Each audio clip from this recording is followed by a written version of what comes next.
Vamos a ser acompañados por Paolo Castro. Él es el actual presidente del Colegio de Nutricionistas de Chile, es nutricionista especializado en ciencias de la actividad física y gestión de la inocuidad alimentaria. Paolo, por favor. Bienvenido. ¿A dónde quieras?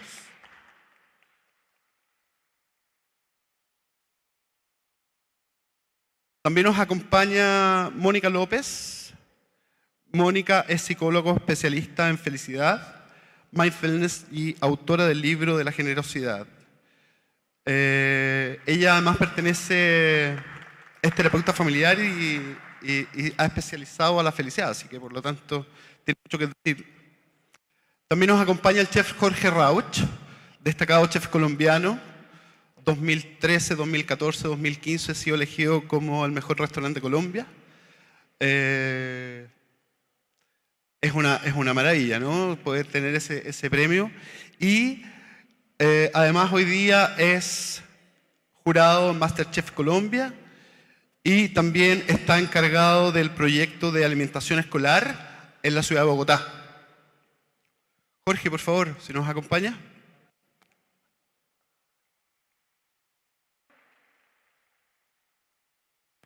¿Tienes pasador de diapositivas? Ah, ya. Súper. Ok. Bueno, esta jornada, como ya saben, estamos cocinando la felicidad donde tú quieras. Y lo que vamos a hacer es, de alguna manera, comenzar un poco, introducirnos al mundo de la alimentación saludable. Para nadie hoy día es un misterio, ¿cierto?, que nuestra sociedad cada vez requiere de tener un mejor bienestar. Y a partir de ese bienestar, obviamente en la medida que somos capaces nosotros de poder tener una mejor alimentación, vamos también de alguna manera a ir generando y sembrando un futuro de mejor bienestar. Mónica, ¿quieres partir? Bueno, les quiero hacer una pregunta. Todos quieren ser más felices, ¿cierto? Sí. Claro. Ya, eso. Empecemos la mañana bien. La ciencia ha dicho que el 50% de nuestra felicidad depende de la genética. Ahí hay que ver a los padres qué tan felices son. El 10% de nuestra felicidad depende de las circunstancias externas, ¿ya? Por ejemplo, a veces están tan sobrevaloradas la belleza, la salud, el lugar donde vivimos, el estado civil. Hay muchas cosas que uno dice, no, es que si a mí me pasara esto, yo no sé qué haría. El ser humano es capaz de adaptarse muy rápido a lo bueno y a lo malo. Entonces hay cosas que, por ejemplo, les damos demasiada importancia, ¿ya? Una vez que uno tiene satisfechas las necesidades básicas, en realidad ganar más o menos dinero, en realidad no tiene tanto impacto en nuestra felicidad. Pero ¿cuánto de nuestras experiencias sacrificamos por el dinero? ¿Cuánto de nuestro tiempo? Hoy somos pobres de tiempo. Si a los chilenos les preguntamos, ¿qué es lo que más los hace felices? Si ustedes se hacen esa pregunta, quizás la gran mayoría de ustedes está pensando en algún ser querido, en la familia, la pareja, los hijos, los vínculos, el amor. Eso es lo que nos da más felicidad. ¿Cuánto tiempo le dedicamos a eso finalmente? ¿Cuánto tiempo le estamos dando a esas personas? Ya me pasaron así. Sí, espérame. Ahí. Hoy día les quiero mostrar una sigla que se llama PERMA-H, que es una sigla que a ustedes les puede ayudar a verificar cualquier relación que ustedes tengan, si esa relación es saludable o no, si los va a ayudar a florecer, si los va a ayudar a ser felices o no. Entonces quiero invitarlos a revisar cómo la cocina puede impactar nuestro nivel de felicidad si la analizamos desde esta sigla. Entonces, Martin Seligman, que es uno de los papás de la psicología positiva y la felicidad, decía que PERMA-H puede ayudarnos a identificar. La P tiene que ver con las emociones positivas, esta relación, mi pareja, los hijos, el trabajo, lo que sea. ¿Me genera emociones positivas o más bien desgaste, angustia, tristeza? ¿Qué es lo que me va generando? La E viene de engagement. ¿Me hace dar lo mejor de mí mismo? ¿Me hace sentir comprometido, feliz, sentir que estoy desarrollando mis fortalezas o no? La R ¿la relación con la cocina me ayuda a crear nuevas relaciones? La M viene del sentido, la A del logro, de proponernos algo y lograrlo, y la H viene de hábitos saludables. Cuando uno analiza cualquier relación, si cumple o nos ayuda en todos estos factores, podemos decir que es una relación saludable. Entonces, desde ahí, si uno piensa en la relación que nosotros tenemos con la alimentación, con la cocina, ¿cuántas emociones positivas nos da desde niños? ¿Cuántos chefs, ahora el documental Chef Table ha mostrado todas estas historias de los chefs que dicen, bueno, la cocina de mi abuela o los aromas que tenía desde mi infancia? ¿Cuántos recuerdos, cuántas emociones nos generan desde ahí y que incluso empiezan a ser la vocación desde esas emociones? Pero para que nazca una emoción, primero tenemos que apreciar algo. Para agradecerlo, tenemos que ver su valor. Tal Ben Shahar, un especialista en psicología positiva que viene pronto a Chile, él decía, lo que no se aprecia, se desprecia. Si no le damos valor, si no apreciamos una relación, lamentablemente va a ir perdiéndose esa relación que tenemos. Y desde ahí, el mindfulness, que es esta palabra un poquito de moda, que básicamente significa poner atención a lo que estamos haciendo aquí y ahora. Es estar en el momento presente. Y solo estamos un 47% del tiempo acá. No se juzguen si, de hecho, dentro de este mismo ratito que yo voy a hablar, van a estar pensando como, hoy me dio hambre, ¿habrá algo para desayunar? Hoy se me olvidó ir al baño, hoy hace frío. Y uno se va y la mente vuela. Solo el 47% del tiempo van a estar acá atentos. Y por eso es tan importante que ustedes todo lo que escuchen estos 3 días no solamente queden en escuchar exposiciones, sino que lo conversen con otros, lo apliquen, puedan de verdad sentirlo y vivirlo de otra manera para que se vaya quedando. El mindfulness es lo que nos ayuda a que no se nos queden las cosas. A que yo tenía el desafío a mí, jamás me podía salir el huevo de la copa, me quedaban duros siempre. Pero claro, me iba. En el fondo intenté las 3 Ave María, todas estas cosas así como las recetas de la abuelita, como, ok. Hasta que me quedé ahí y dije, voy a observarlo. Más allá del reloj, la alarma y todo. Voy a observarlo, ver la cantidad de burbujas. Voy a estar ahí así como... Y ese desafío hasta que me salió. Y eso es el mindfulness. Si tú estás atento a lo que estás haciendo, Sumito el otro día decía, la cocina es celosa. Si tú la dejas mucho rato, se venga. Y eso es cierto. O sea, finalmente es eso, es poder estar atento. Y cuando uno está atento y concentrado en algo, cuando uno le pone todo de sí mismo, las cosas salen mucho mejor, ¿cierto? Cuando tú estás pensando en más de una cosa a la vez, de hecho el coeficiente intelectual baja en 10 puntos. Cometemos más accidentes y realmente eso nos va estresando mucho más. Por otro lado, hay ciertos alimentos que ayudan también por su carga en el aminoácido triptófano, que se ha visto una tendencia a que aumente nuestro nivel de bienestar. Aumentan la serotonina y nos hacen sentir mejor. Y desde ahí, en el fondo, también hay un tipo de alimentación que nos puede ayudar a sentirnos mejor y con más ánimo. Creo que también teniendo un país tan rico en mariscos, pescado y en tantos recursos, creo que es importante darlos a conocer, poder educar, salir como de las comidas típicas y poder mostrar toda esa riqueza que tenemos y que también hoy en día en este mundo en que estamos con tanto procesado, no solamente es rico el slow food de poder darse el tiempo de cocinar y hacer tu propio pan, tu propia salsa de tomate, tu propia pizza, sino también el para qué. El para qué hago lo mío, más allá del procesado. Porque también todos estos alimentos altos en azúcares y procesados, básicamente también nos van a ir quitando el nivel de bienestar que tenemos en muchos aspectos. La E tiene que ver con el compromiso que les hablaba, con desarrollar tus propias fortalezas. Y desde ahí, por ejemplo, ir probando distintos roles. Hay gente que entra a la cocina y dice, no sé, es que yo soy pésima. Así como, no sirvo para esto, así que no me meto. O a mí mi mamá, como yo era muy torpe, me sacaba de la cocina toda la vida y me decía, no, es que te vas a quemar, te vas a cortar, sale.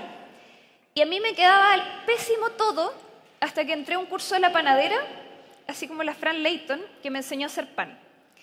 Y fue como, oh, me queda el pan rico. Y puedo hacer baos, y puedo hacer pizza.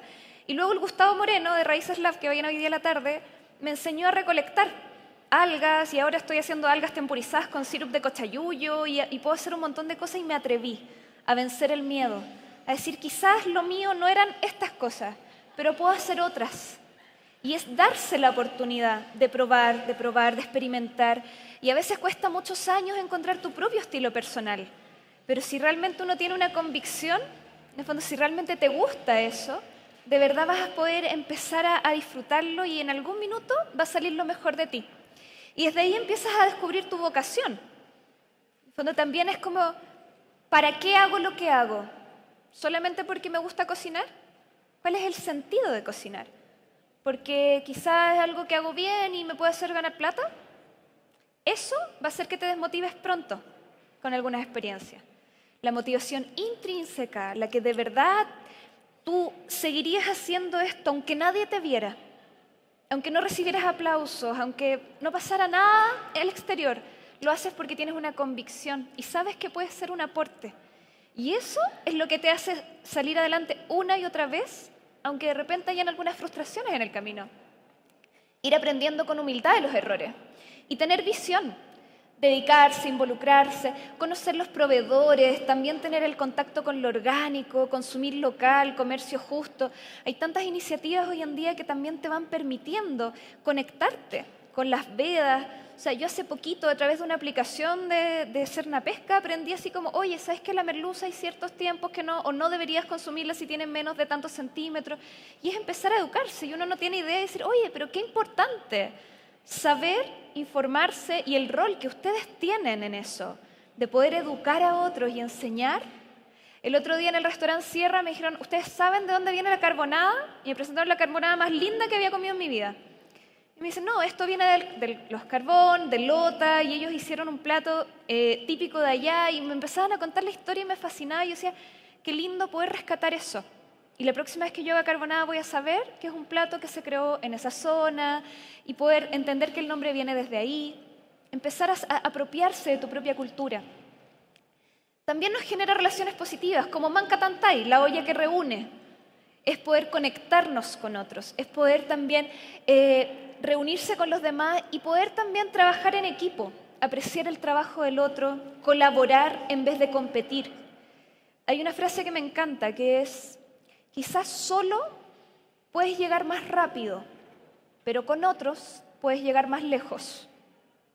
Y creo que desde ahí los egos personales no sirven de mucho.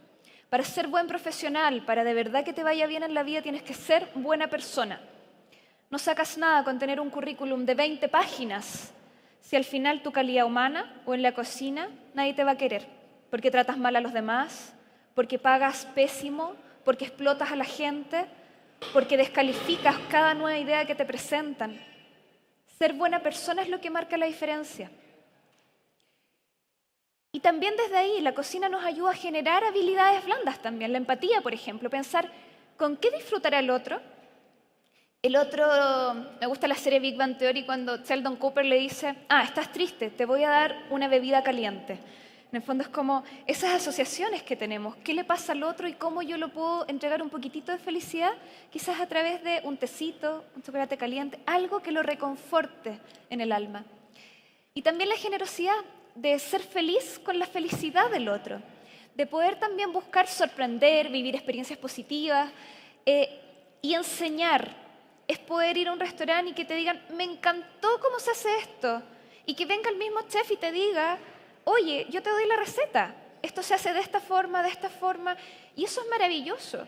La otra vez en el europeo me encantó una cosa, y llegó así como el sommelier y me dijo, mira, hablé con el chef, me dio esto, estos son los datos, así lo puedes hacer, y como te gustaron tanto los vinos, te voy a dar nuestro dato del proveedor para que lo contactes y puedas conseguir también estos vinos. Eso es fidelización al cliente. Eso hace que yo después vaya y diga, tuve una experiencia maravillosa en tal restaurante, lo recomiendo. Más allá del plato, es cómo te sientes acogido, cómo uno comparte. Y a veces hay gente que tiene miedo a compartir lo que sabe. A mí, cuando me llamaron en Inspiradores, en Chilevisión, tenía que hablar 1 hora de felicidad. Y le dije, ya, feliz, súper bien, voy, pantalla grande, perfecto, 1 hora hablando de felicidad. Me dijeron, ¿en serio? ¿Al tiro sí? Sí. Es que hemos llamado a como 30 psicólogos y nos dicen que no, porque si hablan todo en la tele, después nadie los va a contratar. Y yo decía, ¿en serio? Y pasa mucho que uno dice, no, no quiero compartir esto que sé porque me van a copiar, porque me van a copiar la receta, porque si yo lo cuento quizás la gente lo va a hacer en la casa y no va a venir a comprármelo a mí. No, al contrario, si tú lo compartes, la gente va a generar un lazo, un vínculo contigo, te va a admirar, vas a inspirar, vas a enseñarle a otros. Y eso va a hacer que no solamente esa persona vuelva, sino que traiga con ella 3 personas más. Entonces, eso es importante, salir de la lógica de competir y empezar a colaborar más con los demás. Me encanta esta serie, así como si no la han visto, así como amo a Phil, así con locura. Y Máximo Bottura, ayer me llegó un libro que se llama El pan es oro, que salen todas las recetas del comedor de Máximo Bottura, donde él llamó a chefs a nivel internacional y les dijo, ¿sabes qué? Con los restos, con el pan duro, con lo que sea, quiero hacer un comedor social, pero con comida digna, con comida bella, y darle a personas de la calle, a personas que están en situación de vulnerabilidad, la oportunidad de ser atendidos por chefs famosos y ser así como recibidos en un ambiente bonito, lindo, cuidado, con amor. Y eso también nos ayuda a dar sentido a las cosas. El 86% está dispuesto a pagar más si recibe un buen servicio. 40% consumirá más si experimenta un gran servicio. 20% de los clientes insatisfechos va a usar las redes sociales para quejarse. Y si tienen 24 años o menos, que esos son los peligrosos, van a usar las redes sociales para quejarse en un 46%. 78% de los consumidores son propensos a dejar de consumir, incluso irse, debido a la mala atención del restaurante. Al final, si se dan cuenta, la experiencia no es solo la comida. ¿Cuál es el mejor vino? ¿Cuál es el mejor vino? El que disfrutas, el que te hizo sentir y vivir un momento bonito con otros. Y quizás hay muchas opiniones, hay gente que le va a gustar o no tu comida. ¿Qué es lo importante? Es cómo la preparas, cómo atiendes al otro, cómo lo recibes, cómo le haces sentir quizás en un minuto en ese lugar o ese espacio que creaste, un momento de hogar, un momento de amor, de algo rico, donde se vaya no solamente con la guatita llena, sino que con el corazón contento de verdad. La felicidad crece cuando es compartida con otros y desde ahí el respeto a la diversidad, el respeto a las diferencias que tenemos, no tener tratos diferentes según el cargo ni sensación de injusticia, no ponerse la jineta y como no, yo tengo más experiencia, yo sé más que tú, en el fondo, sino que también valorar que quizás alguien está aprendiendo pero tiene una idea súper creativa, poder acoger a esas personas que también piensan distinto. Y también el éxito y el fracaso son compartidos, porque hay muchas cocinas, equipos, organizaciones en Chile que cuando el éxito se logra es de uno, es una estrella. Y cuando se fracasa, así como, claro, el culpable es otro, no es uno, no es el chef estrella. Entonces, también es importante esa sensación de equipo. Triunfamos todos y nos caímos todos y compartimos la responsabilidad porque somos un equipo. Respecto al sentido, que tanto nos ayuda también en nuestra propia felicidad, me encantó esta noticia que vi el otro día. Los supermercados deberán donar la comida por vencer o mal rotulada. La Comisión de Salud aprueba la idea de legislarlo. ¿Cuántas iniciativas también que nos van diciendo qué rico que se esté avanzando en estas temáticas? De no hay frutas feas, de poder rescatar lo nuestro. Ahora están en la iniciativa de que ojalá en los supermercados haya al menos un pasillo sin plásticos, libre de plástico. Poder en el fondo empezar a cambiar la mentalidad y poder decir no solamente quiero cocinar algo rico y educar y enseñar, inspirar, sino también quizás aportar a que este mundo también sea distinto. Quiero mostrarles un pequeño video, no sé si me ayudan con el audio. A ver, vamos a ponerlo de nuevo para que... Si me ayudan con el audio arriba. No, tú al otro lado, tú aquí. A ver, ¿qué te ayudo? Aquí. Vamos a hacer unas fotos. Lo que pasa es que el fotógrafo se ha retrasado. Yo me voy a ir a buscar al fotógrafo y luego os hacemos las fotos. Mientras tanto vosotros podéis ir merendando, ¿vale? Yo me voy y vengo en 5 minutos. 5. Vale. A ver, cuando yo me vaya, contad hasta 3. 1, 2, 3.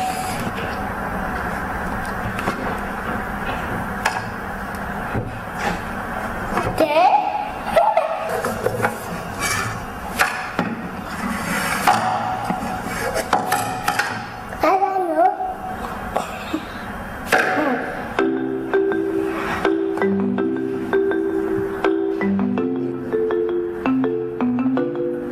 guste.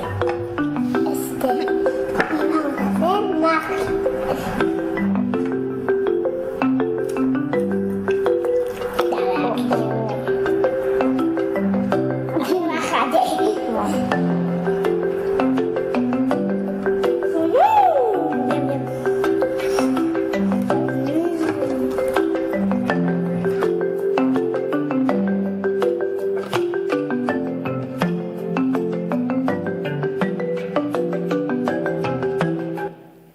Bueno, los niños nos dan ejemplo, claramente. Y desde ahí cuando uno ve estos videos dice, pucha, qué pena, o dice, quiero hacerme parte. Quiero ser parte de la solución también, quiero hacer algo distinto. Y desde ahí uno empieza a ver todas estas cosas que puede hacer una diferencia. ¿Cuántos restaurantes hoy día están sin bombillas plásticas y empiezan ahí a estas bombillas de vidrio, las bombillas de bambú, las de acero inoxidable? Está la red de alimentos también, en el fondo, que pueden tomar cuántos alimentos y poder repartirlos, todo lo que sobra en los restaurantes, todo el desperdicio. Carlsberg está haciendo ahora la primera botella 100% biodegradable, que va a llegar así como el próximo año. También, por ejemplo, tenemos Namuntu, que te entregan baldes para poder poner todos los desechos de cáscaras, huevos, todo lo orgánico, en el fondo los vienen a retirar, te traen humus después. Hay tantas formas de empezar a generar menos desperdicio. Y creo que desde ahí, si cada uno se hace parte, si cada uno desde las cafeterías que tienen el abono, del regalo abono para tus plantas, en el fondo que antes era Starbucks solamente y ahora cada vez más pequeñas cafeterías han empezado a hacerlo, Café Pendiente. No sé si conocen esa iniciativa, que yo creo que todavía se tiene que difundir un poquitito más porque son pocos los de la lista, que básicamente tú vas a una cafetería y dices yo quiero un café para mí y quiero dejar un café pagado para alguien que lo necesite. Y en una pizarra grande sale el listado de cafés pendientes del día y puede venir alguien y decir, hola, quiero tomarme ese cafecito con un quequito para desayunar. Alguien que no tenga y puede ser tratado con el mismo respeto en una mesa linda y atendido porque alguien pagó por esa mesa para que esa persona estuviera ahí. Eso hace una diferencia. Poder capacitar, ofrecer pasantías, dar trabajo, pagar sueldos justos, también que ayuden a disminuir la desigualdad. Hoy día en Chile, las 3 razones más importantes de infelicidad son la desigualdad, la desconfianza y el individualismo. Si empezamos a pensar un poquito más en el otro, hartas cosas cambiarían. Y también dar oportunidades de inclusión a personas mayores, personas con discapacidad, personas en el fondo que nos pueden aportar tanto también. Y desde ahí poder generar experiencia y poder generar un equipo que sea nutritivo también para ustedes. También nos da sentido ofrecer arte, ofrecer belleza, poder generar el efecto wow, el efecto así como ¡qué lindo! Y a veces uno tiene expectativa de ver su realidad como los memes, en el fondo, y trata de replicar esto en la casa y como que no te sale tanto, pero es tan lindo admirar, en el fondo, ver así como algo así y poder, hoy en día está tan a la mano poder experimentar y poder jugar y poder conectarse con esos sentidos, que también poder mostrar la belleza de esto, de verdad puede cambiarle el día a alguien. También enseñar a reconocer, valorar, utilizar sustentablemente nuestros tesoros naturales. Gustavo nos contaba la otra vez, Gustavo Moreno, que un día una señora en Cahuil lo vio recolectar salpicornia. Y le dice, ¿qué es eso? ¿Para qué lo está sacando? Porque está lleno. Y le dice, no, porque con esto se puede cocinar de esta manera, qué sé yo. Semana siguiente, la señora estaba vendiendo sándwich con salpicornia. Así como, y empezó a decir, claro, y a los turistas les encanta, y como que empiezas en el fondo como a crear algo o a hacer un aporte también a tu comunidad. Es poder ver qué es lo que tenemos a mano, qué podemos enseñar, qué podemos transmitir también a los demás. Rescatar las tradiciones, preservar el legado de los pueblos originarios, lo que hace Peumayén con las paneras que tiene hasta pan de Isla de Pascua. O sea, poder también mostrar todo lo que tenemos en nuestras tradiciones y poder valorarlo. Muchas veces nos quejamos y decimos, es que los chilenos hacemos todo a última hora, es que los chilenos tal cosa.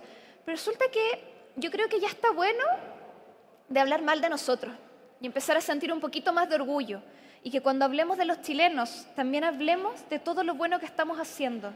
Tenemos observatorios astronómicos maravillosos, tenemos restaurantes de calidad mundial, tenemos un montón de cosas que realmente nos hacen marcar la diferencia. Y yo creo que ese orgullo por ser chilenos también es importante. Está el logro, proponernos un desafío y lograrlo, poder llegar a eso que tanto nos sube también la autoestima dentro de la cocina como una nueva receta, y poder involucrar también a los niños dentro de eso, a niños pequeños que también se vayan entusiasmando. Y por último, los hábitos saludables. Poder también no solamente dar la lata, porque es como ya sí sé que tengo que comer sano y las 5 frutas de color y bla, bla, bla, sino cómo lo hacemos para que las personas también puedan sentirse felices al alimentarse bien. Se ha visto que hay una relación directa. La gente más feliz tiene una alimentación más sana. Busca experiencias también que aporten a su salud. Pero también es al revés, como el huevo y la gallina. En el fondo, la gente que también se alimenta más sano y se cuida más, también impacta en su felicidad y está haciendo un aporte. Por último, antes de terminar, afuera está el libro de la generosidad, Inspiraciones para crear un mundo más amable. El 100% de todas las ganancias es para la Fundación Instituto del Bienestar, que hace proyectos sociales para personas de escasos recursos que puedan generar relaciones saludables y ser más felices. Así que voy a estar firmándolo en un ratito más allá, y de todas maneras, todas las personas que quieran ir a actividades, talleres, charlas, hacemos un montón de cosas gratuitas y abiertas a la comunidad, así que a través de las redes sociales podemos ir contándoles. Muchas gracias. Gracias, Mónica. Muchas gracias, Mónica. Vamos a hacer ronda de preguntas posteriormente. Vamos a seguir con las presentaciones. Chef, ¿nos acompaña con su ponencia si quiere? ¿O le damos la oportunidad a Pablo, como usted quiera? Como usted diga. Te mando.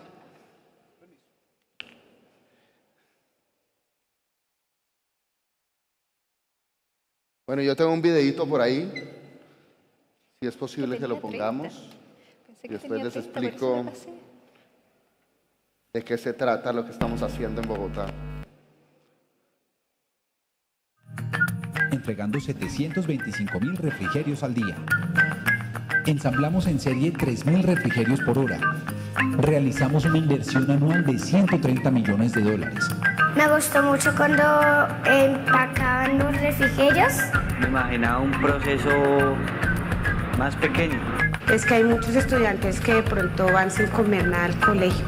Entonces este refrigerio es mucha ayuda para ellos. Hemos inaugurado 31 comedores nuevos para un total de 144 comedores escolares e innovamos con la construcción e instalación de 6 cocinas móviles, en donde se reúne la más alta tecnología para llegar a nuestros niños y jóvenes con comida de la mejor calidad. Pues me parece muy innovador que tengamos comida caliente, porque muchos colegios no lo tienen y me gusta, está rica. El almuerzo es bastante bueno pues porque es más fresco y es más saludable para los estudiantes. Realizamos constantemente recorridos por las cocinas escolares, verificando todos los procesos, porque nuestra deliciosa y nutritiva comida debe estar siempre fresca y bien preparada. Y destinamos una inversión de $38 millones para llevar comida caliente a toda la ciudad. Invitamos a reconocidos chefs para que nuestras recetas sean más ricas, nutritivas y atractivas. E hicimos talleres con los padres de familia porque trabajamos en equipo para que la alimentación de nuestros niños y jóvenes sea siempre la mejor. Pues el objetivo es educar con la alimentación. Estamos cambiando la alimentación con una alimentación mucho más rica, mucho más nutritiva. Muy bueno porque se aprende a hacer más cosas diferentes para los niños en la casa. Y pues claro, hay que aplicar hoy con el recetario que nos van a dar, vamos a aplicar en la casa. Son recetas saludables que yo digo que todas se pueden implementar. ¿Verdad o no? Por todo esto, hemos sido premiados a nivel nacional e internacional, convirtiéndonos en un referente para el país. Los niños son nuestra máxima prioridad. Y por eso el presupuesto de la Secretaría de Educación es de lejos el más grande de toda la Alcaldía de Bogotá. En total estamos entregando más de 900.000 porciones de alimentación. Todo lo que vaya para que los niños sean más felices y tengan una mejor vida es nuestra máxima prioridad. Así llevamos la felicidad a la mesa de nuestros estudiantes, porque una ciudad educadora es una Bogotá mejor para todos.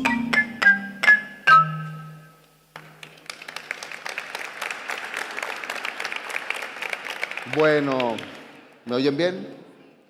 Hace más o menos un año me invitaron a un colegio público a dar una clase y premiar unas carteleras que habían hecho los niños sobre modos de vida saludables.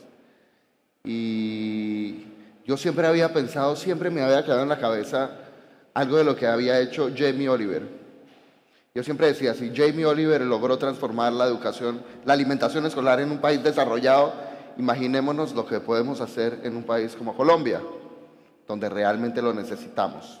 Y salimos de esta clase de cocina y por suerte me encontré a la secretaria de Educación de Bogotá y le propuse, bueno, cuénteme cómo está el tema de la alimentación en Bogotá y en qué puede ayudar un cocinero para mejorar este tema.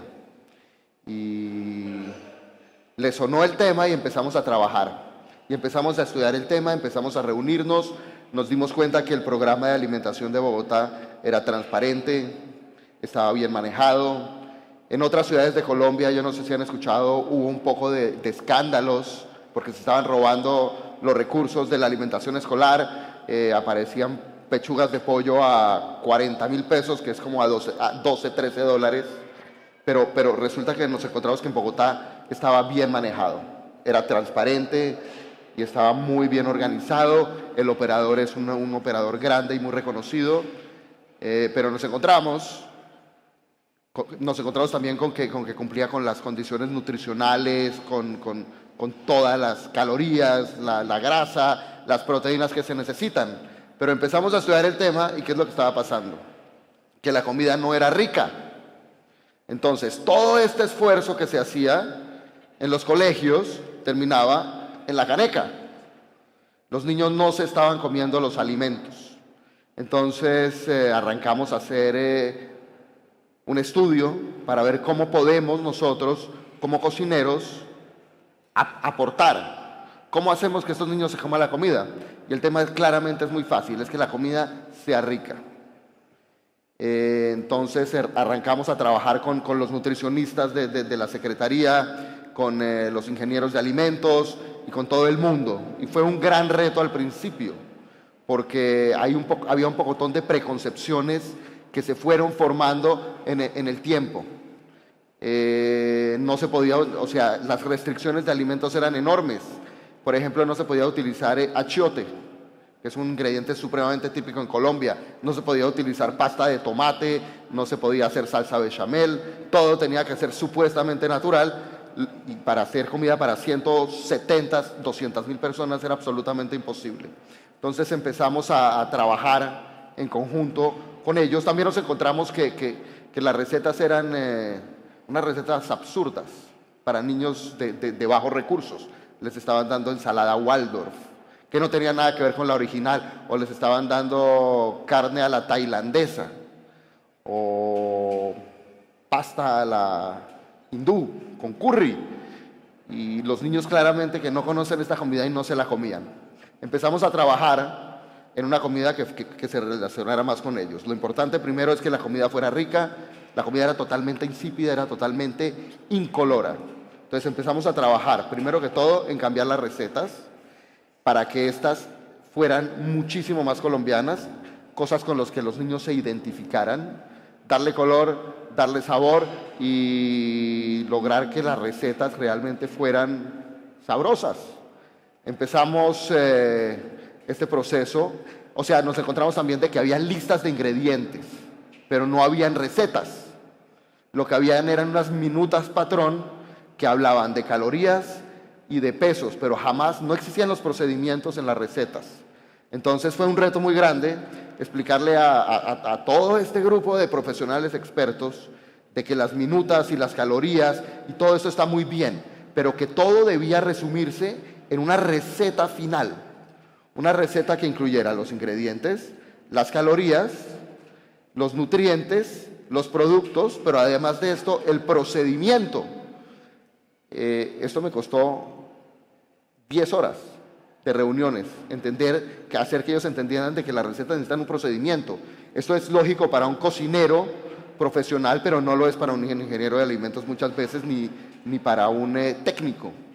Logramos después convencerlos de hacer una prueba de menú de lo que ellos estaban sirviendo, a la que invitamos al alcalde de Bogotá, a la secretaria de Educación, y evidenciamos de que realmente la comida no era rica, de que la comida no era adecuada y no era educativa.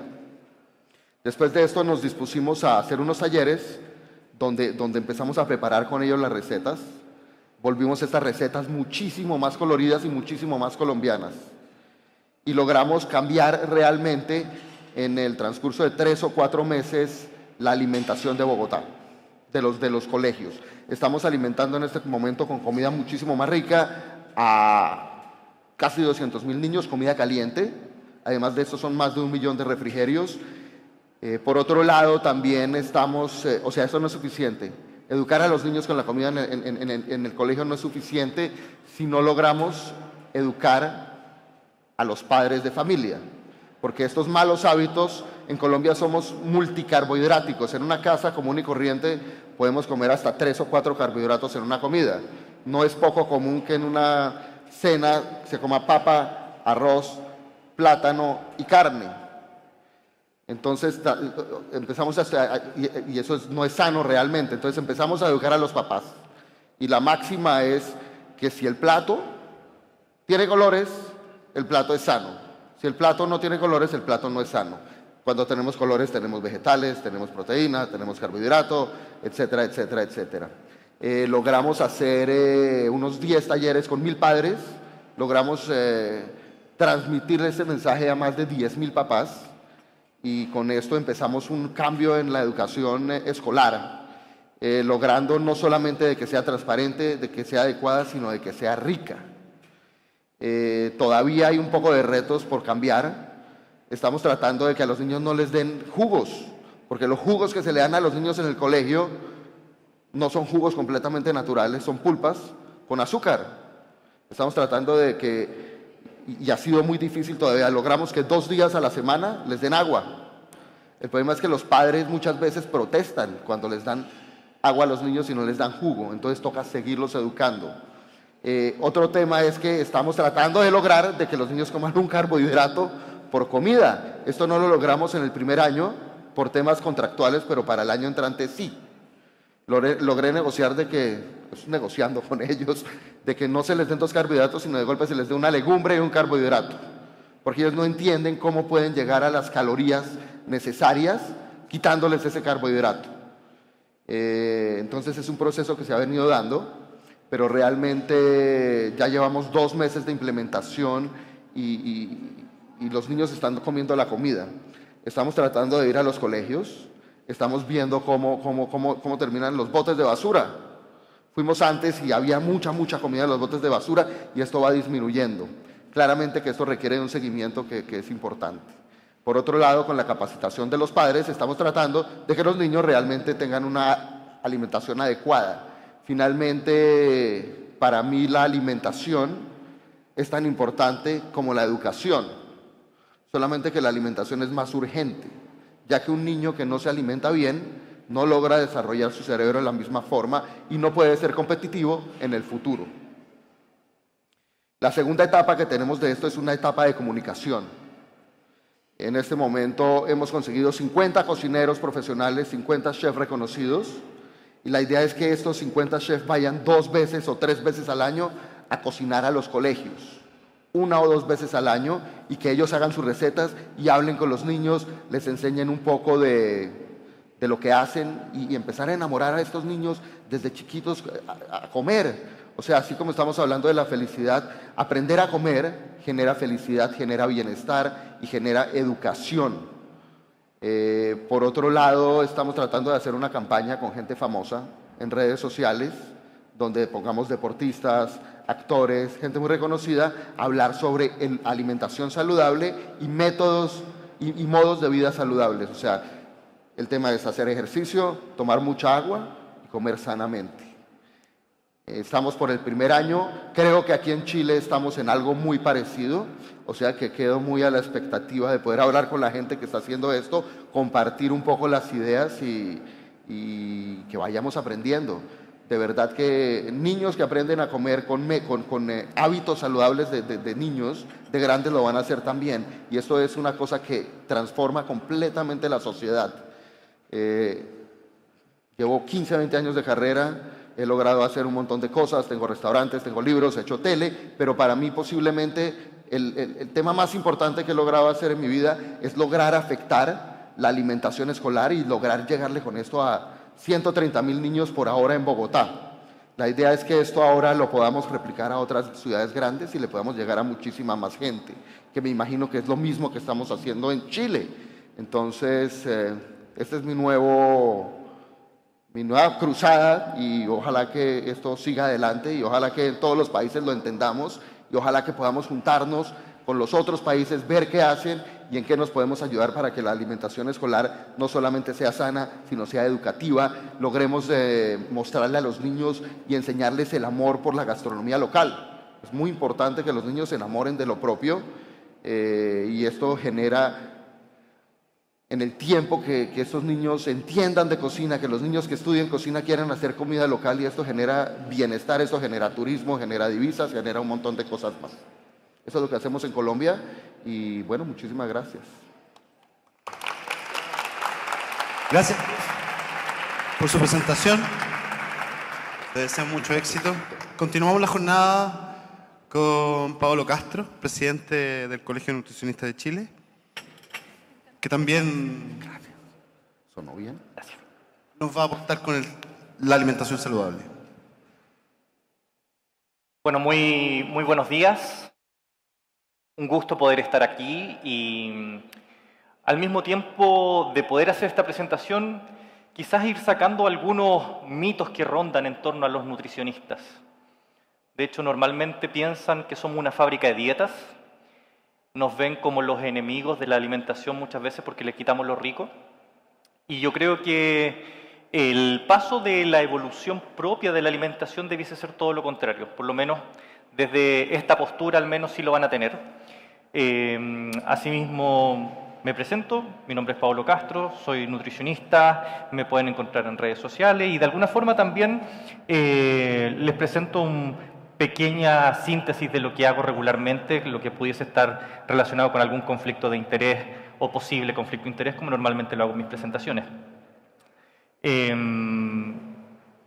Muchas veces queremos generar cambios en la alimentación. Y entonces tú empiezas a conversar con alguien y te dice, mira, consume esto, te va a hacer bien. Cámbialo por esto otro, te va a hacer mejor. Sin embargo, una pregunta importante es, ¿pero por qué comemos lo que comemos? ¿Por qué estamos comiendo hoy esto y no otra cosa?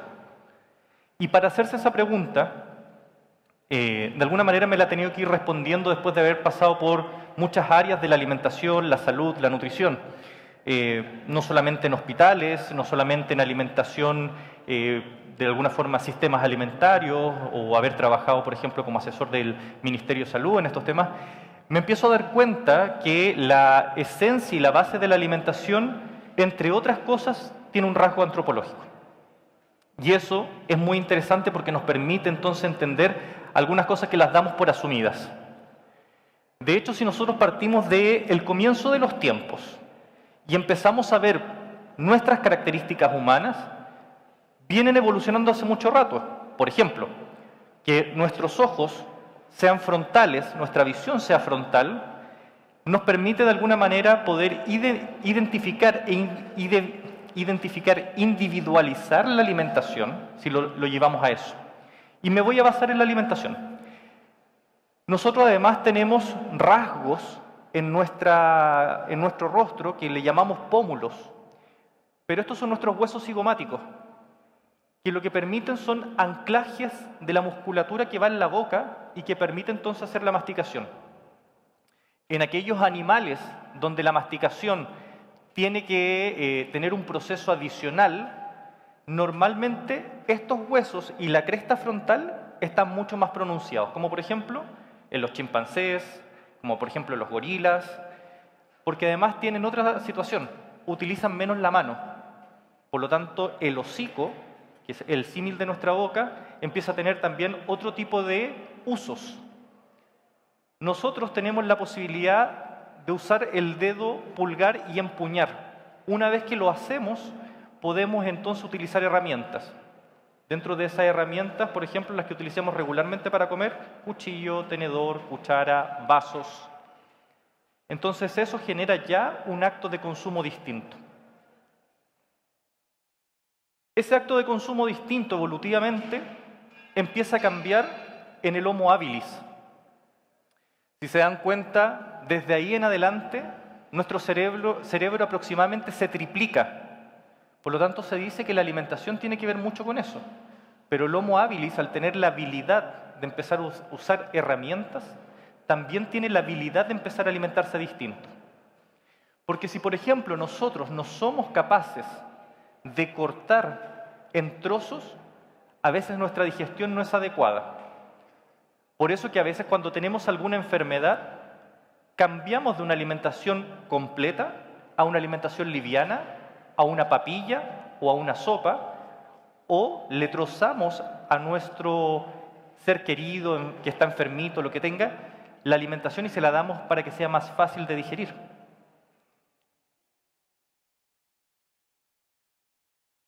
Por otra parte, nosotros tenemos la habilidad de reconocer los componentes del volumen hace mucho rato. No es extraño para nosotros identificar volúmenes. De hecho, en esa imagen que ustedes observan, claramente los cuerpos delgados y atléticos están contrapuestos con los cuerpos macizos del animal que están buscando y que era parte de su alimentación. Eso quiere decir que no es raro, de alguna forma, nuestro autorreconocimiento de la imagen corporal y la importancia que tiene, porque si no, no la hubiésemos plasmado. Y eso también es parte de nuestras raíces antropológicas que hasta el día de hoy, de alguna forma, vamos cuidando, defendiendo o a veces dejando. Pero cuando nos preguntamos qué es lo que es comida o qué es lo que es alimento, eso es súper relativo. Porque no en todas partes nos alimentamos de lo mismo, no en todas partes comemos lo mismo, y cuando yo presento esa imagen, muchos tienden a cerrar su frente y a hacer automáticamente una suerte de disgusto.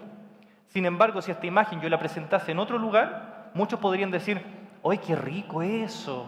¿Verdad? Y aquí yo todavía no hablo de nutrientes, porque la alimentación no es un acto racional, no es un acto, cuando hablamos de la nutrición no es un acto racional propiamente tal. Nosotros comemos porque es un acto emocional normalmente. De hecho, el primer acto emocional relacionado con la alimentación es la lactancia materna, donde todas las mujeres que han sido madres y han dado de amamantar a su hijo, se genera una emoción y un vínculo, y desde ahí parte el amor y la alimentación dentro de un conjunto de cosas. El hecho de tener el fuego, que también lo asimilamos como algo súper simple. Pensemos qué pasaría si tenemos que comer sin fuego. ¿Cómo me como los porotos si no los puedo cocinar? Y aquí muchas veces decimos que lo más chileno que los porotos, como concepto, ¿cierto? ¿Cómo me como los porotos si no los puedo cocinar? Si no les puedo poner fuego. ¿Cómo le bajo la microbiología, o sea, los organismos que pueden ser patógenos, a ese trozo de carne si yo no lo puedo preparar? Entonces, cuando yo utilizo el calor, yo estoy proporcionando no solamente facilitar la digestión de ese alimento, sino que por otra parte estoy permitiendo además que sean alimentos más seguros, porque estoy matando los bichos que puedan tener. Entonces la alimentación además tiene una serie de actos de prueba y error que nos permiten entonces poder desarrollarnos no solamente desde lo psicológico, desde lo emocional, sino que también desde lo físico propiamente tal. Y los alimentos han ido evolucionando así como el ser humano. Por ejemplo, ustedes están viendo ahí un plátano, una banana, una zanahoria, el choclo o maíz. Y además hemos sido parte de incorporar otros componentes para poder relacionarnos con una alimentación.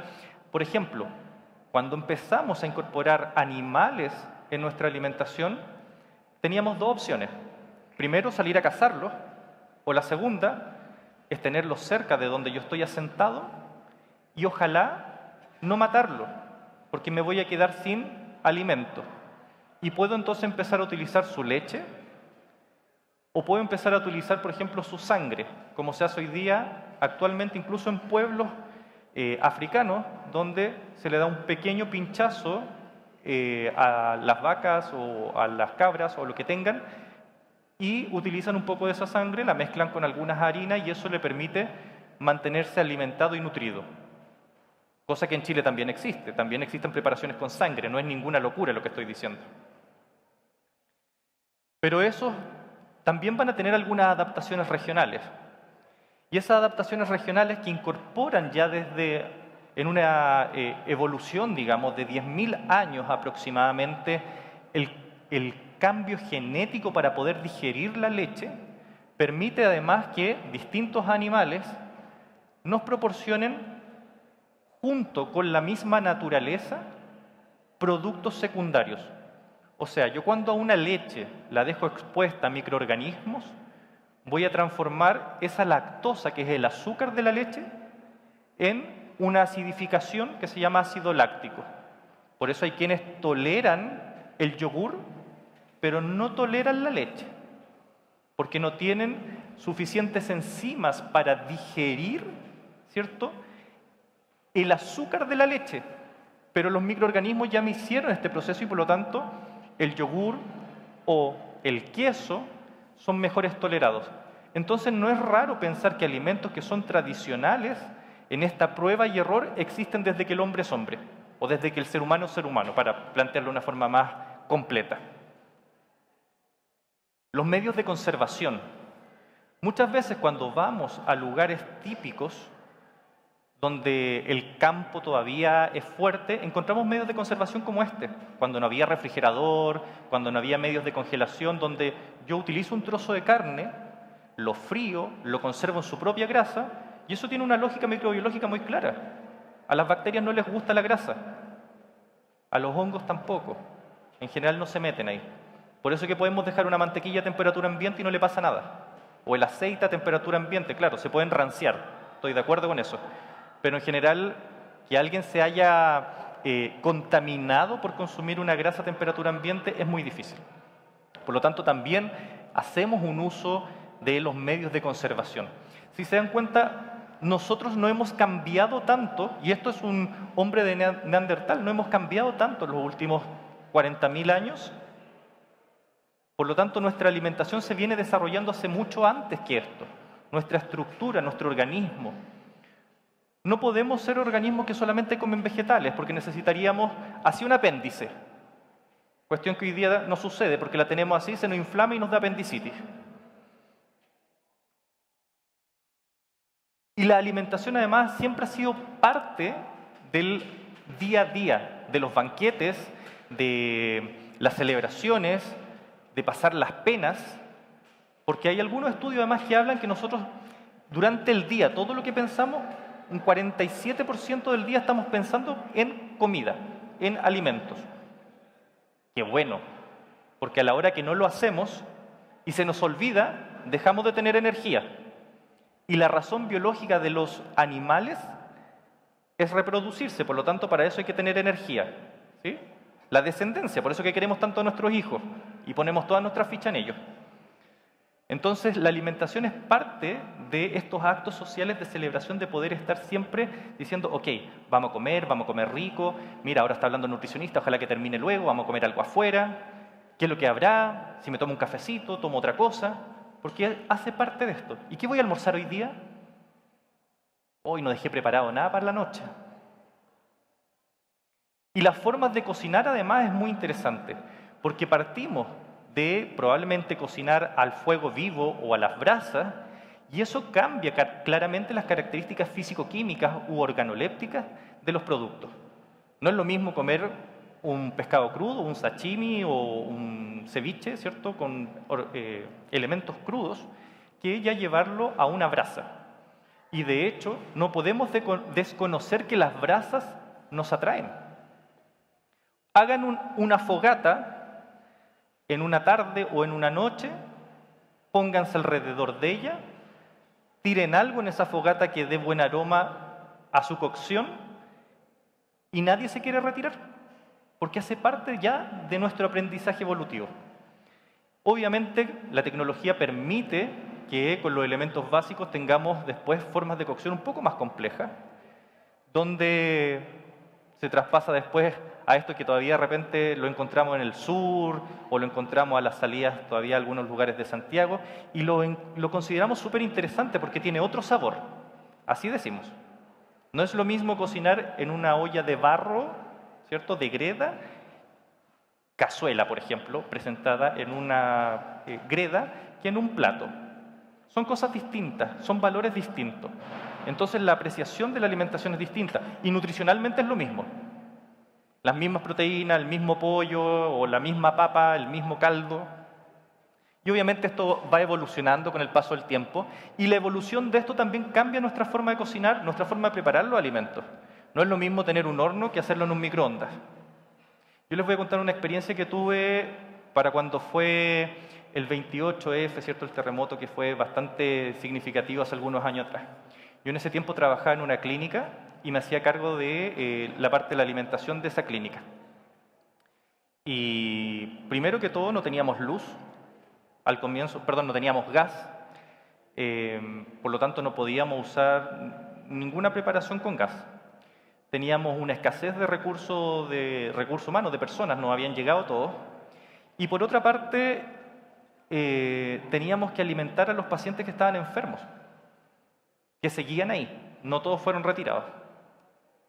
Y empezamos a recurrir a lo que teníamos a mano, que en este caso era la tecnología. Piso por piso, consiguiéndonos microondas, por lo menos para poder generar algunos caldos calientes que se pudiesen preparar en un microondas. No teníamos muchas opciones. No sabíamos tampoco si es que habían algunos riesgos adicionales. Teníamos que cuidar algunos asuntos de inocuidad con el agua, entonces teníamos que ser sumamente cuidadosos hasta tener certeza de lo que íbamos a hacer nos permitiera seguir alimentando y salir del paso. Entonces, nuestra alimentación, nuestra evolución tiene una serie de características que son propias incluso del territorio en donde vivimos. Estamos sometidos en este país a catástrofes y desastres de forma regular. Tanto así que a mí me pareció muy curioso que para los incendios lo que se pedía eran agua y barras de cereal. Probablemente todos ustedes escucharon eso, agua y barras de cereal. Los que fuimos en carácter de voluntario o en otro carácter a cooperar, nos dimos cuenta que al segundo día la gente no come barras de cereal. Y por lo tanto las ollas comunes se empezaban a armar de la forma que se arma cuando se necesita y en la necesidad. Y uno veía normalmente mujeres que estaban, porque hay un rol femenino muchas veces asociado a la cocina y eso no lo podemos negar, que estaban cortando papas y preparando alimentación porque habían hombres que estaban desmantelando casas que habían sido quemadas durante todo el día. Entonces la alimentación además tiene un componente que es emocionalmente reponedor.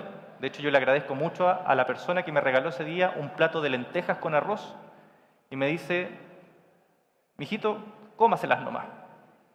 Da lo mismo cómo se llama, da lo mismo si tiene plata para pagarla, usted coma. Se lo ganó. Que es lo que decimos nosotros muchas veces cuando trabajamos. Y a veces nos queremos comer todo, porque me voy a pagar con la comida, como se dice en la minería, por ejemplo, que son esos grandes platos. Bueno, esto es un poco lo que les decía, los cambios obviamente en la tecnología. Y por lo tanto, cuando empezamos a comer en Chile, las primeras comidas probablemente tenían que ver con esto. Los que pasaron, digamos, no originarios y venían en estos grandes viajes donde eran alimentos secos, pescado seco, tocino, pero muy faltos de alimentos que fueran con humedad, porque se podrían o se echaban a perder, por lo tanto el escorbuto andaba a la orden del día. Asimismo en Santiago los frijoles, purutu o poroto, como se dice en quechua el purutu, por eso decimos poroto, permite entonces que parte de nuestra alimentación típica tenga que ver con, sobre todo en Chile, con las papas. Si es papa entera se llama cazuela, si es papa en cubo se llama carbonada, si es papa en trozo largo es el ajiaco y nuestra alimentación tiene mucho que ver con las papas. Por eso que también cuando a veces aparece una alimentación de moda muy bien marketeada y te dice, ¿sabes qué? No tienes que comer papas. ¡Wow! Me quitaste mi raíz chilena. No, es que no tienes que comer poroto porque los porotos hinchan. ¡Wow! ¿Y ahora qué hago? Por lo tanto, la trilogía, probablemente de la alimentación chilena, está basado en papas, choclo, maíz, porotos, ¿sí? Y como se dice por ahí además, muchas veces el patrimonio, para que sea patrimonio, tiene que ser vivo, si no es historia. Entonces, por eso que hay que mantener la alimentación que a prueba de error nos dejó con saciedad y nos hizo obviamente desarrollarnos en el pueblo que somos hoy día. Ojo, La preparación inicial probablemente era la que está sin la longaniza y sin los fideos, porque aproximadamente hasta el 1700, 1800 no habían fideos. Entonces esa adaptación que tiene que ver con las mezclas de cultura y de conocimiento genera también que la comida y nuestras preparaciones vayan teniendo modificaciones. Yo creo que eso es súper interesante porque además hoy día estamos viviendo un proceso de migración que no es menor y que nuestra cocina y nuestra forma de alimentarnos se va a enriquecer. Tanto así, bueno, ahí no se ve tanto, pero y me voy a saltar por un tema de tiempo. Tanto así que cuando lo vemos desde el ámbito del consumo, normalmente nosotros consumimos porque nos gusta y porque tenemos la posibilidad de adquirirlo. Esa es una de las razones por las cuales consumimos. Y entonces, eso ha generado que la tendencia al consumo, si lo vemos ahora en energía, aumente con el paso del tiempo, porque hemos tenido más posibilidad de comprar y cada vez parece que nos gustan más cosas, porque estamos muy sensibilizados con una cosa aspiracionalista que tenemos en este país, que pasamos de no poder tener nada ni comprar nada a que se nos abriera la ventana del mercado y por lo tanto el consumo aumenta el consumo de nutrientes y también los ambientes alimentarios callejeros reflejan bastante bien los cambios que han tenido en nuestra cultura. Normalmente comíamos sopaipilla en la calle, hoy día además se venden arepas. Entonces es bien interesante ir buscando todos los cambios que se van presentando de forma regular. Otro de los ambientes alimentarios obviamente tiene que ver con lo doméstico, etc. Y aquí ya para ir cerrando de alguna manera, hay que tener claro que existen otros componentes de la alimentación que nos hacen cambiar o nos hacen percibir la alimentación de forma distinta. Por ejemplo, los envases. Cuando un envase o un packaging de esta naturaleza me refleja algo que es bastante o se ve bastante natural, probablemente voy a tener un cambio de conducta y una preferencia. Pero también asimismo esto se usa de otra forma, ¿cierto? Cada uno podrá decir si es mejor, si es peor. Y ojo, porque se viene fuerte no solamente, y ya está existiendo la alimentación saludable, sino que la sostenibilidad. Entonces el tema de envases, por ejemplo, puede ser un problema cuando yo tengo un envase natural y le pongo un envase artificial, pero es que esto también responde a que nuestras familias ya no son de 8 o 9 personas, a veces una familia de 2, 1, por lo tanto ya no me van a vender el saco de cebolla. Así que eso es lo que yo les quería decir y muchas gracias. Gracias. Muchas gracias, Paolo. La verdad que hiciste un gran resumen de todo lo que conversamos en el Centro de Innovación cuando nos planteamos este festival Manca-Cancay. Manca-Tantay significa la olla que reúne y de alguna manera nosotros pensamos que con la incorporación de la olla obviamente se logró modificar la alimentación y gracias a esa olla se pudieron ir generando diferentes culturas, diferentes caldos, diferentes guisos, que hasta las brasas solamente eran brasas, solamente eran asados. Por lo tanto, lo que hacía la gran diferencia del componente cultural, gastronómico de cada uno de los pueblos era la olla. Y a partir de ahí es que nos hemos planteado este desafío de poder hacer una cocina saludable, de poder hablar de la felicidad y le vamos a dar la oportunidad a nuestro público de poder hacer preguntas.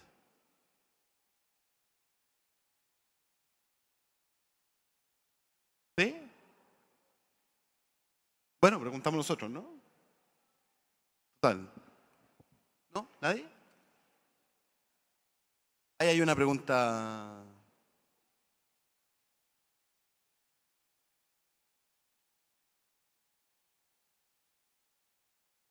Hola, ¿qué tal? Mi nombre es Rodrigo. Mira, he escuchado atentamente todas las presentaciones. Comparto y concuerdo que la felicidad es muy importante en el tema de la alimentación. Sin embargo, ahora nos hemos encontrado en algún tipo de enfermedades que ya son muy rutinarias, como por ejemplo los celíacos. Yo soy uno de ellos. Y ha generado una sensación de que yo ahora cuando voy a un lado, digo, ¿qué puedo comer? que es súper delicado. ¿Cómo tratar este concepto?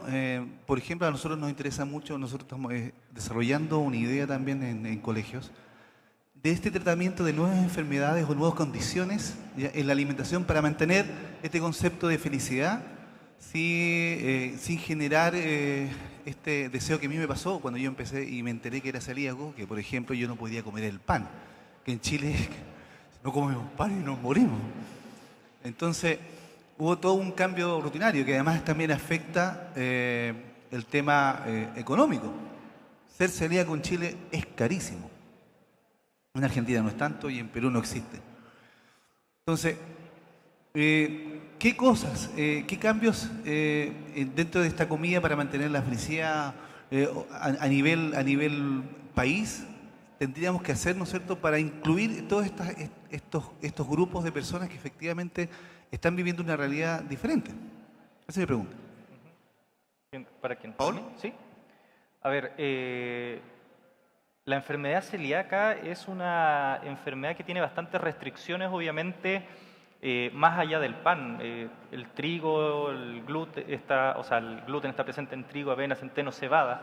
Y también se puede generar contaminación, obviamente, cuando en una misma olla se preparan dos alimentos que uno puede haber tenido una cadena antes, por así decirlo, que se preparan un fideo y después se puede estar preparando arroz y también hay mezcla. Entonces, la integración de las modificaciones alimentarias por distintas enfermedades, yo creo que es un desafío país que tiene que ver con justamente cómo, por ejemplo, desde los colegios, desde los jardines, empezamos a hacer una integración y no solamente esta alimentación tiene que ser plana y para todos por igual, porque muchas veces hablamos de que tenemos que hacer integración social, cultural, pero nos integramos a través de la alimentación de forma regular.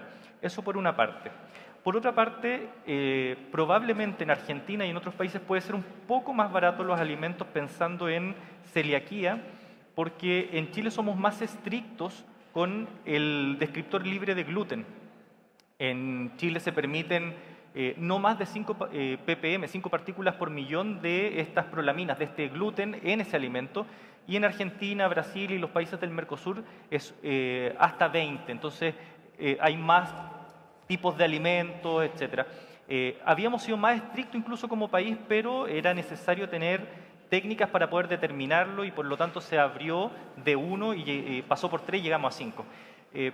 Eso por otra parte, que tiene que ver con los costos económicos.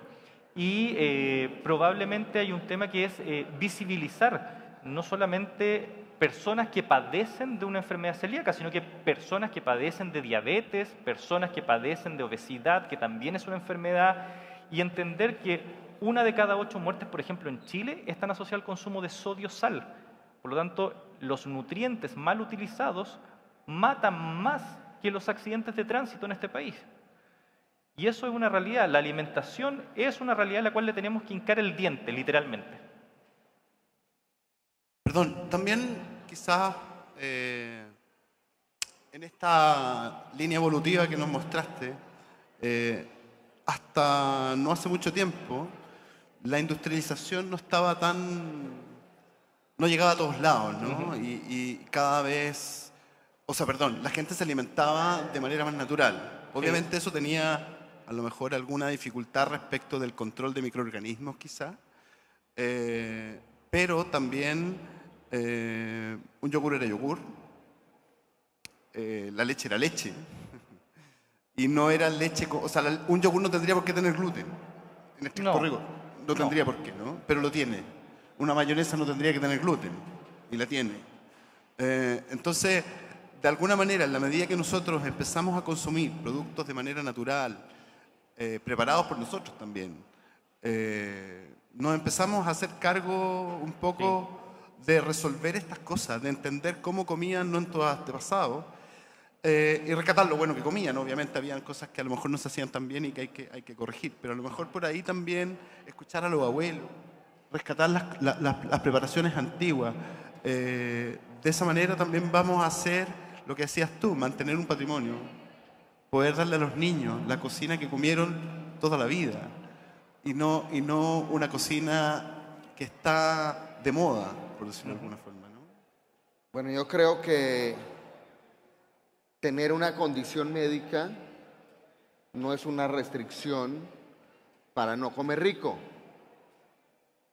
Yo he trabajado varias veces con médicos haciendo recetas para gente con condiciones.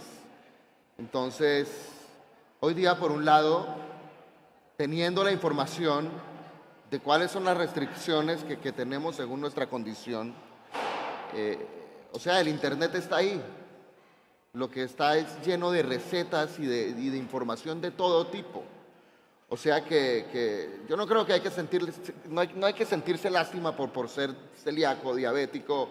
Yo creo que las oportunidades para comer sabroso y hacerlo en una forma feliz y deliciosa están ahí. Simplemente tenemos que entender nuestra condición y esforzarnos un poquito por cocinarnos bien, por entender bien qué es lo que podemos comer. Con seguridad que en cualquier restaurante que alguien vaya, si no hay algo que se ajuste de la carta, seguramente te lo hacen. Y pues eso es, entender bien las condiciones que tenemos, las restricciones. Los que estamos a dieta estamos en las mismas, los que tienen diabetes, los que tienen tensión arterial alta, etcétera. Pero eso no es una restricción para comer bien, es una necesidad de comer más saludable y hay que saberla aprovechar. Bueno, ahí tenemos una responsabilidad como industria desde el servicio, ¿no? Desde nosotros como un ente generador de experiencias positivas, de un bienestar, de llegar de alguna forma a poder entregarse felicidad. Son pequeños momentos, la gente llega hoy día cada vez más apurada, tiene 1 hora para almorzar, 20 minutos algunos, y bueno, si en esos momentos nosotros como industria del servicio, digamos, no estamos preparados para poder acoger y generar ese momento especial, difícilmente le vamos a alegrar el día a una persona y solamente va a comer, digamos. Y seguro va a volver. Lo que tú dices respecto al servicio, me acordé de un momento muy lindo. Yo soy intolerante a las ostras. Entonces, sí, no me genera hipermagnesemia, así mal. Y cada vez que Dios nos voy libre. ¿Ah? Dios me libre. Esas cosas. Bueno, y cuando una vez fui a un restaurante y dije, pucha, yo no puedo comer ostra, y era una cena de maridaje que tenía integrada las ostras. Y muchas veces, típico que te hacen un plato distinto. Pero la última vez fue muy lindo porque en el restaurante me dicen, a ti te preparé algo más lindo que una ostra. Y en vez de sentirme como, oh, pobrecita, que no puede comer ostra, y sentir como esa exclusión, en el fondo como tú tienes un problema, me presentaron un plato mucho más bello, más lindo, y fue como, qué rico que tengo esto porque tuve la oportunidad de probar algo distinto y la sensación o la experiencia de ese momento que crearon para mí fue inolvidable. O sea, también creo que es súper importante la sensación de cómo incluimos a las personas que tienen condiciones diferentes en la alimentación. Como, pucha, eres celíaco, tienes esta intolerancia, no tengo mucho para ti, te puedo preparar algo, y como casi como si fuera un cacho, y uno se siente mal también al preguntar o al decir, pucha, tengo este problema. Cómo las personas, o sea, también el servicio, la industria se hace cargo de una manera amable, inclusiva, y que también te ofrezcan una experiencia que sea positiva y que te haga volver. Yo creo que también ahí es importante. Bueno, esperamos haber contestado la pregunta. ¿Alguien más tiene pregunta?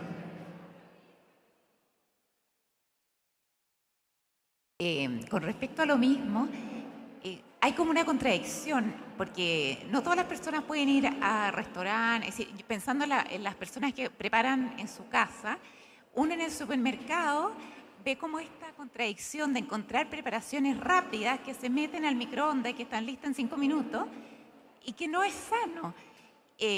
Pero tomarse el tiempo de comprar las verduras y partir desde los productos naturales para poder elaborar algo más a fuego lento, es muy contradictorio con la vida, porque uno a veces necesita comer más rápido. ¿Cómo se resuelve ese dilema? Pues generalmente hacer las cosas de cero no toma mucho más tiempo que calentar en el microondas, la verdad. Hay muchas cosas sencillas que uno puede hacer en muy corto tiempo también y que pueden ser deliciosas. lo que a veces nos da es un poco de pereza de pensar o de animarnos a cocinar. Yo en muchas de las demostraciones que hago le demuestro a la gente que hacer las cosas de cero no toma más tiempo que seguir las instrucciones de algo que viene en un paquete. Entonces, simplemente lo que tenemos es que como sociedad seguirnos enamorando de la cocina, de la gastronomía, de la buena alimentación, de las cosas naturales, y realmente no es difícil, nunca es difícil. Yo creo que es una oportunidad también de poder, obviamente a lo mejor los fines de semana es más factible, ¿no? Pero aprovechar la cocina como una instancia de compartir, como invitar a los niños, a los hijos, a convivir dentro de la cocina, a que cada uno puede tener una función, uno lo puede hacer mucho más eficiente.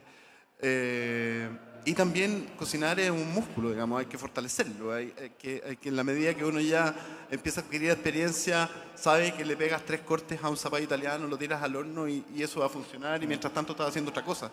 Creo que no hay que complicarse mucho, la cocina es simple, la cocina es, para que sea rica tiene que ser vivida de manera feliz desde el inicio. Cuando empiezan a salir los olorcitos y la gente empieza a bajar a la cocina, los niños empiezan a aparecer. A mí me pasa todos los fines de semana, en general.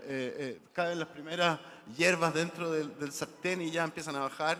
Y ese es el mejor momento del día, porque a partir de ahí ya cada uno tiene una expectativa que cumplir, un momento, hay una predisposición. Y creo que, bueno, la cocina es un motor. Hay que aprovecharlo como eso nomás. Además tiene que ver con valorizar la alimentación, que la alimentación no sea un trámite, porque cuando es un trámite, de hecho hay algunos estudios asociados a consumidores que te dice que el 90% no se planifica para ir a comprar, por lo tanto compra, va así, y si va con niños probablemente compra más cosas que las que necesita regularmente. Entonces, cuando uno tiene la alimentación como algo que no es importante, obviamente no hay tiempo, no hay ganas de cocinar, no hay conducta culinaria de saber preparar algo. Yo creo que tenemos que revalorar el acto de cocinar, que en algún minuto se perdió porque era así como, no, yo no cocino porque es súper mal mirado, porque eso tiene que ver con casi una esclavitud en la cocina y eso está mal. Yo siempre digo, la mujer no tiene que salir de la cocina, tiene que entrar el hombre, los niños, todos. O sea, si tú no sabes preparar tu alimentación, es muy difícil seguir adelante. Es como, si no tienes el gran combustible de la vida, es muy difícil seguir adelante. Y no solamente el combustible del nutriente, sino que el combustible de esta sensación y emociones que tiene que ver con que el día de mañana después tengamos los recuerdos de esto es como la cazuela de mi mamá, como las pantrucas de mi abuela, como el quequito o el pan amasado del tío tanto. Yo creo que por ahí también va. Y yo creo que también hay atajos. Yo creo que, no sé, yo no soy, pero yo congelo un montón, o sea, hago producción de salsa de tomates o producción de mini cositas, entonces uno de repente agarra y dice, ok, voy a hacer el domingo quizás 2, 3 cosas, o yo preparo mis barritas de cereal y me alcanza para 3 días. En el fondo es como, ok, tengo mis snacks saludables, o sea, de repente hacerlo con los niños, o no es necesario, de repente no da el tiempo a veces para cocinar todos los días, pero si tienes como cosas prearmadas, como que también eso te puede ayudar. Y creo que también hoy día hay proveedores, que yo estoy fascinada porque en realidad voy al supermercado casi a comprar así detergente nomás, porque hoy en día hay proveedores como Tina Hakura, que te trae pollo de granja a la casa, huevos, cordero, todo así como libre de químicos, y que en el fondo uno hace todo el pedido por internet.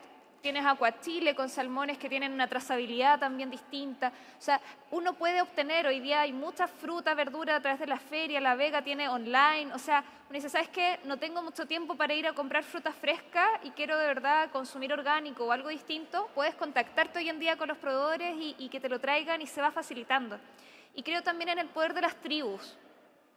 Creo que en el fondo uno no tiene que a veces hacer todo sola, y que es importante como ser manada, ser equipo dentro de la misma familia, que no solamente las mujeres nos llevemos toda la carga, también así como se habla mucho de la asociación entre la mujer y la cocina, pero creo que hoy en día que los niños aprendan a cocinar, que los niños se hagan sus propios snacks, poder repartir las tareas equitativamente también dentro del hogar, creo que también es una responsabilidad en la educación de salir un poco como de este machismo y empezar como a integrar a los niños desde pequeños en esto.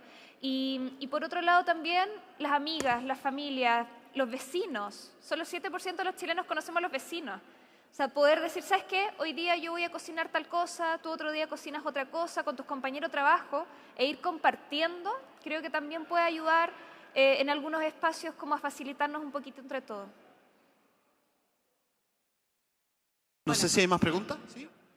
¿Cómo se hace para manejar el tema del reconocimiento el fondo en la cocina como forma de reconocer, no sé, dar cariño, dar felicidad o dar felicitaciones por algún evento o algo en relación a la obesidad, que es un tema importante en este país y porque en el fondo uno siempre tiende a premiar o a regalar cosas de comida o una comida rica o un té rico, o hacer un queque, un pay de limón, cuando el tema de la obesidad es un tema importante.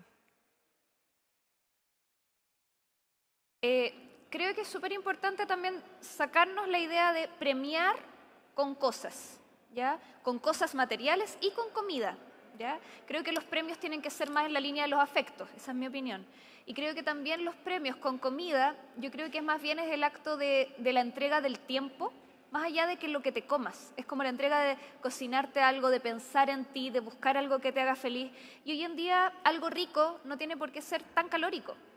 O sea, creo que uno también puede decir, ¿sabes qué? El premio o lo rico es que vamos a vivir una experiencia juntos de cocinar alguna receta entretenida nueva que descubramos, la vamos a hacer en conjunto incluso, y puedes hacer así como muffins saludables o un montón de cosas que pueden ser exquisitas, pero en el fondo con una base de alimentación saludable distinto, que le enseñes a los niños a no huir de la fruta y verdura, en el fondo, sino que también integrarla. Yo estoy así, amo la coña churra, así como que he hecho el mousse de chocolate basado en zapallo, los brownies de porotos negros, y tú dices, ¿esto es un brownie? ¿En serio? ¿Porotos negros? En el fondo, y al hacerlo, y te das cuenta de decir, oye, ¿sabes que los niños están fascinados, se lo comen todo? Y como poder empezar a cambiar el chip, y empezar a decir, ¿sabes qué? Comer rico no tiene por qué ser alto en azúcares y grasa y todos los sellos que tenemos espantosos hoy en día.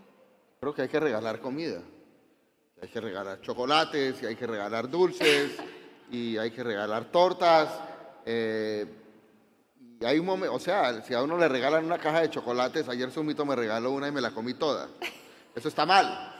Entonces la idea es tener buenos hábitos alimentarios. Si te regalan una caja de chocolates, pues cómete uno, y regular. Si le regalas y premias a los niños con algo que sea medido y que sea realmente premiado, y hay un momento para todo. O sea, si nos empezamos a privar de las cosas ricas, pues tampoco es divertido. Entonces, tienes que nutrir el alma, ¿no? Exacto. Entonces, todo con mesura, con fundamento. Y no privarnos de nada, se puede comer de todo mientras que uno no tenga una condición. Claro. Pero en el día a día, en la casa y en el colegio, como hablaba, la alimentación debe ser balanceada, debe ser colorida, debe ser nutritiva. Y privarle a un niño de un postre, pues no tiene sentido. Pero no todos los días. Exactamente, yo creo que en ese balance, en el fondo es como, pero que no todos los premios siempre sean la cajita feliz del McDonald's o algo que te va a engordar, porque si no uno va haciendo, estoy triste, me premio con el dulce todo, y empieza a hacer esa asociación como mucho más emocional. Como estoy triste, me como el litro de helado de chocolate porque no sé otra manera de consolarme o calmarme que no sea, y eso es el hambre emocional. Entonces también hay otras formas.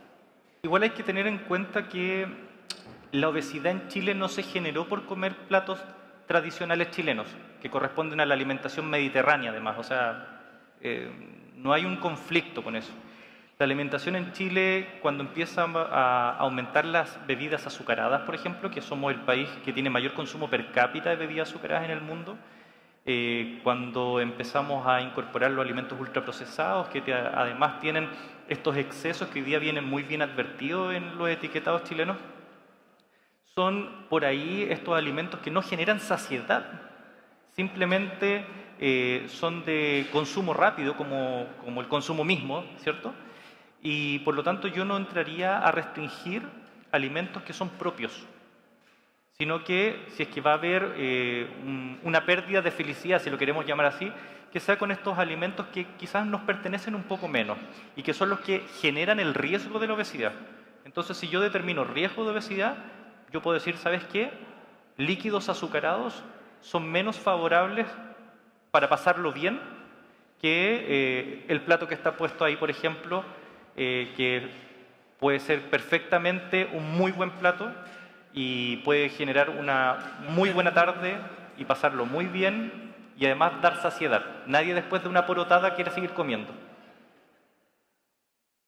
Solamente para unir dos conceptos, ¿puede ser que comer mucho chocolate sea también ausencia de cariño? ¿De qué? Ausencia de cariño, cuando definitivamente te pones a comer y a comer y a comer, si es que lo unimos con lo que nos decía Mónica hoy día. Hay una teoría que habla de que hay 7 tipos distintos de hambre. Y una solamente es el hambre que de verdad es fisiológica, es como que nuestro cuerpo nos dice, sabes que necesito nutrientes, necesito alimento, y las otras tienen que ver con el hambre emocional, el hambre auditivo, ese deseo de hacer crunch, a veces como de triturar algo, el hambre olfativo, que tú de repente sientes un aroma y de inmediato te conectas con algo. Al final se trata de identificar qué es lo que te lleva a comer, el para qué, y ser más consciente en lo que comemos. O sea, poder comerte 30 chocolates mirando una teleserie, realmente no estás disfrutando ni la teleserie ni el chocolate. Es como el acto de ansiedad, como lo que te llena, es llenarte por un impulso porque hay un vacío.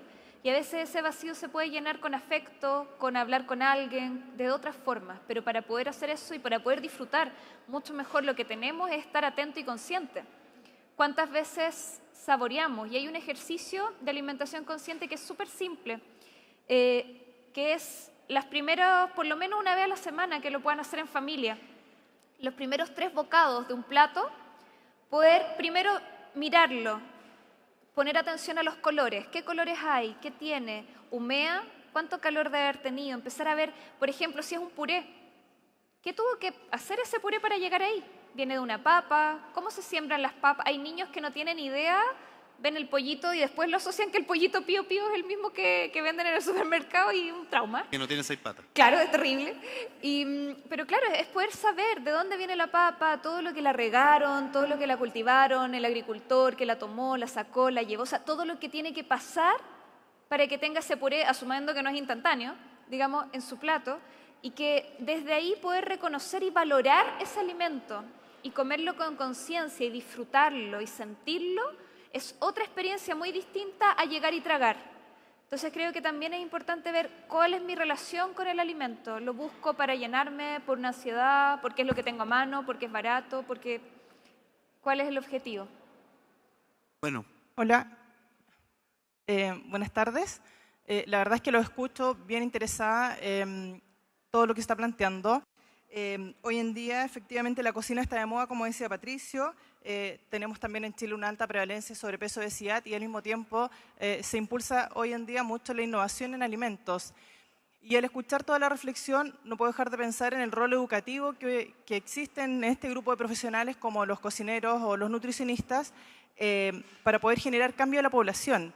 Y entonces, si hoy en día tenemos estas tasas de obesidad y de malnutrición por exceso muy altas, mi consulta es, me gustaría que nos comentaran cuáles son los énfasis, los puntos claves que hay que cambiar en la educación que hoy en día se hace en la población para poder avanzar hacia un resultado más exitoso.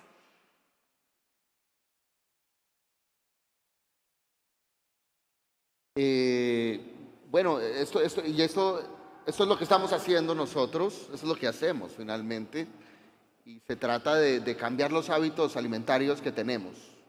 Posiblemente nuestra generación está acostumbrada a comer de cierta manera y a disfrutar con la cantidad y con un montón de cosas y enseñarle a los niños a comer distinto. O sea, para cambiar los hábitos alimentarios casi que necesitamos una generación. Y es la generación de niños que tenemos ahora.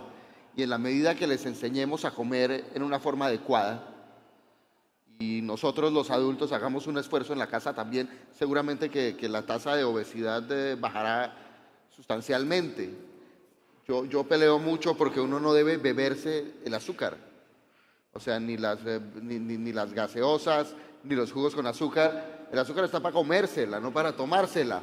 Entonces, por ejemplo, eso, en Colombia tenemos una gran lucha porque comemos 2 y 3 carbohidratos por comida y la idea es que se coma 1. Y posiblemente el domingo nos comemos la bandeja paisa. Yo no sé si conocen la bandeja paisa. Es un plato de frijoles que tiene papa, que tiene plátano, que tiene arroz, que tiene arepa, tiene yo no sé cuántos carbohidratos, yo no sé cuántas grasas, pero o sea, no podemos desligarnos de la tradición tampoco. Pero lo que tenemos es que aprender a comerlo menos a menudo, que sea en una ocasión especial. Pero en el día a día tenemos que tratar de concientizarnos de comer en una forma sana. Yo hago Masterchef en Colombia, ustedes ven Masterchef acá también, y hay algo que enseña el programa, y es el emplatado. No sé si han escuchado, aquí le llaman emplatado también. El emplatado es súper importante, porque para que un plato se vea lindo, tiene apenas la cantidad de comida necesaria para que sea suficiente. Cuando nosotros y cuando yo veo a veces la montaña de comida, no se puede ver linda, no se puede emplatar. Entonces, cuando el plato apenas tiene la cantidad de comida necesaria, sabemos que estamos comiendo lo suficiente. Y por el otro lado, lo mismo que dije, si el plato tiene colores, el plato es sano. Entonces, aprender con unas herramientas muy básicas, a enseñarle a los niños y a nosotros mismos a aprender a comer en una forma diferente. Esto con seguridad que sin saber demasiado de calorías, ni de grasas trans, ni de 1000 cosas más, podemos llegar a comer en una forma sana y aprender a comer despacio. Uno después de X tiempo, el mecanismo empieza a hacer la digestión y uno ya se llena. Entonces, aprender a comer despacio, a saborear la comida, lo que tú decías, es supremamente importante para que comamos la cantidad apenas necesaria que necesitamos. Bueno, quiero agradecerles por esta entretenida conversación. Espero que haya sido gratificante para todas las personas que nos están escuchando y que de alguna manera podamos influir en un poquito en la felicidad, en una mejor nutrición y en un comer más rico. Muchas gracias.